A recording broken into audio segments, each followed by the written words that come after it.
Hey folks, standing here on a street corner in Washington, D.C. Figured I just wanted to make a comment for all my friends on social media, YouTube, Facebook, and whatnot. The whole world's reacting to the horrendous terrorist attack that just happened in Manchester. 22 people killed. It was horrendous.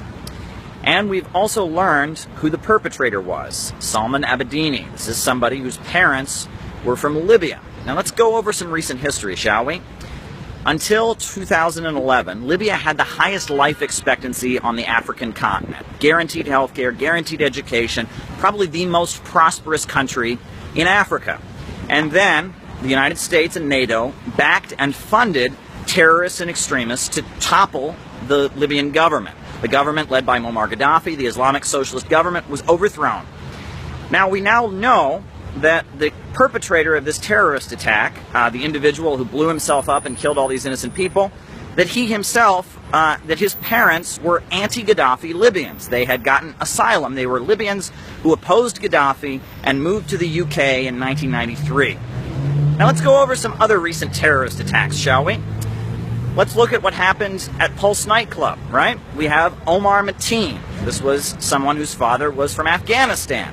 In 1978, Afghanistan had a revolution. They had a government led by the People's Democratic Party, a Marxist government, and the United States funded religious extremists to attack and eventually successfully overthrow the People's Democratic Republic of Afghanistan and the People's Democratic Party.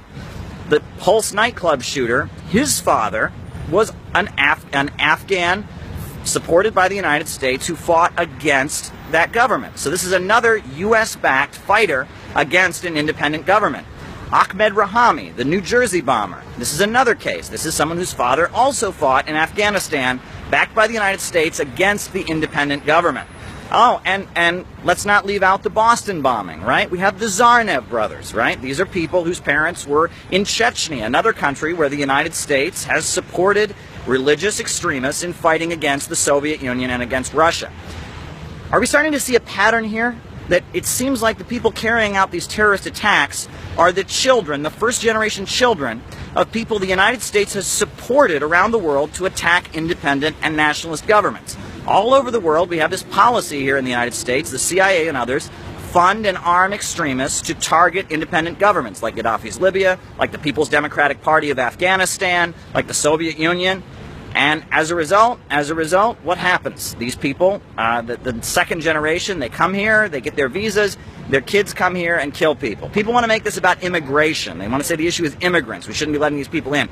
These aren't just immigrants. These are people that are aligned with movements. These are people aligned with violent movements backed by the United States to bring down independent and nationalist governments, right?